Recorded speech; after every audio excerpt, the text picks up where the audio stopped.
Bonjour, bienvenue sur Objectif Math. Dans cette vidéo, je vous propose de résoudre l'exercice suivant. On dispose d'une urne contenant initialement une boule blanche et une boule rouge. On effectue des tirages successifs en respectant le protocole suivant. À chaque tirage, on tire une seule boule. Si elle est rouge, on remet 3 boules rouges dans l'urne. Sinon, c'est qu'elle est blanche et on la remet dans l'urne. On demande 1. Pour n un antinaturel non nul, de déterminer la probabilité pour que les n premières boules tirées soient rouges. 2. De calculer la probabilité de toujours tirer une boule rouge. 3. D'écrire un programme Python simulant l'expérience.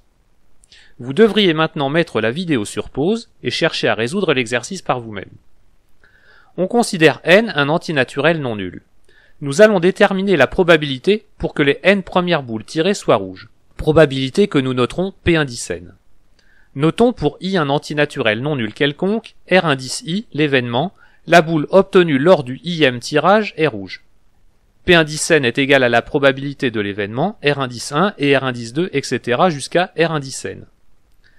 La formule des probabilités composées permet d'écrire P indice n est égal à la probabilité de R indice 1 fois la probabilité de R indice 2 sachant R indice 1 fois la probabilité de R indice 3 sachant R indice 1 et R indice 2, etc. jusqu'à fois la probabilité de R indice n sachant R indice 1 et R indice 2, etc. jusqu'à R indice n-1. Maintenant, chacune de ces probabilités est facile à évaluer. Au premier tirage, l'urne contient une boule rouge et une boule blanche, donc la probabilité de R indice 1 est égale à 1,5.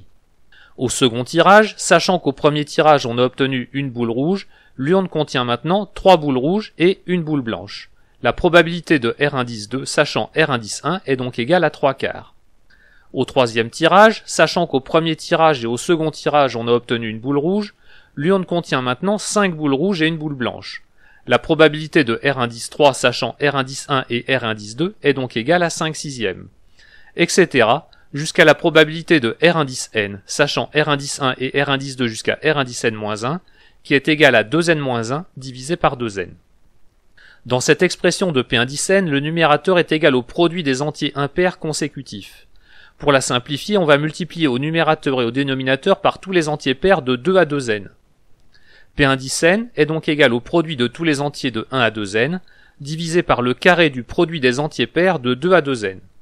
C'est-à-dire, en simplifiant, P indice n est égal à factoriel de 2n, divisé par 2 exposant 2n fois factoriel de n au carré. Calculons maintenant la probabilité de toujours tirer une boule rouge. Notons TR l'événement toujours tirer une boule rouge. Il est égal à l'intersection de tous les événements R indice i.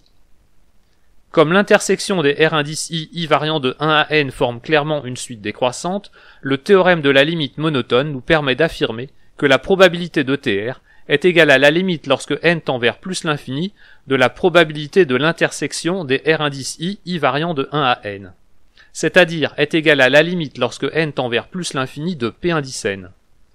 Il nous reste à déterminer cette limite. Reprenons l'expression de P indice n sans les factoriels. On peut écrire que logarithme népérien de P indice n est égal à la somme pour k variant de 1 à n du logarithme népérien de 1 moins 1 sur 2k. Mais logarithme népérien de 1 moins 1 sur 2k est équivalent à moins 1 sur 2k quand k tend vers plus l'infini. Et comme le logarithme népérien de 1 moins 1 sur 2k est négatif pour tout k, la série correspondante est divergente vers moins l'infini. Et donc la suite P indice n est convergente vers 0. Il nous reste à écrire un script Python pour simuler cette expérience. Je découpe ce script en plusieurs parties. On commence par importer le package numpy.random sous le nom npr. Il nous sera utile pour effectuer des tirages aléatoires. On définit ensuite deux fonctions qui correspondent au protocole de l'expérience.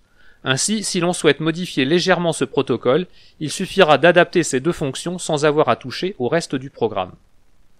La première fonction donne la composition initiale de l'urne. La seconde fonction donne la composition de l'urne après un tirage dans cette urne dont on connaît la composition ainsi que la couleur de la boule qui a été tirée. BR est ici un booléen qui doit être vrai pour traduire qu'une boule rouge a été tirée et qui doit être faux sinon. Nous passons à la fonction simulant des tirages successifs dans l'urne. Je donne une chaîne de documentation expliquant son fonctionnement. La fonction tirage prend en paramètre deux arguments, Nmax désigne un entier représentant le nombre maximal de tirages que l'on va effectuer lors d'une expérience, et E est un entier qui indique le nombre d'expériences à réaliser. La fonction retourne la liste des fréquences à laquelle est apparue une boule rouge lors des k tirages consécutifs, k variant de 1 jusqu'à O plus Nmax. Je vous présente maintenant le programme sans la chaîne de documentation pour qu'il puisse loger tout entier sur la diapositive. On commence par définir un dictionnaire. Pour chaque entier k, d de k sera égal au nombre de fois où les k premiers tirages n'ont donné que des boules rouges.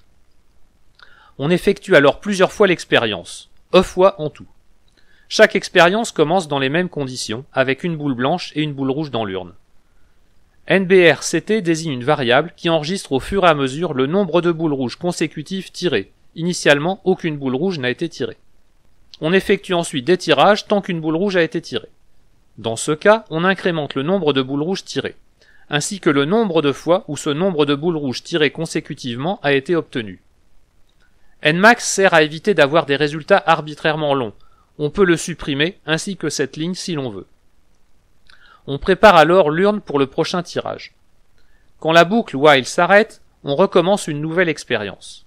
Quand toutes les expériences ont été effectuées, on renvoie la liste des fréquences à laquelle k boules rouges consécutives ont été tirées, et ceci pour toutes les valeurs entières de k qui apparaissent dans le dictionnaire.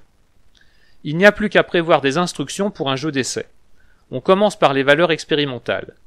Je choisis Nmax égale à 5 pour ne pas encombrer l'écran dans la diapositive suivante. On calcule enfin les valeurs théoriques pour pouvoir comparer avec les valeurs expérimentales. Le calcul repose sur la relation de récurrence entre les p1 n obtenue en calculant p1 n divisé par p1 n-1.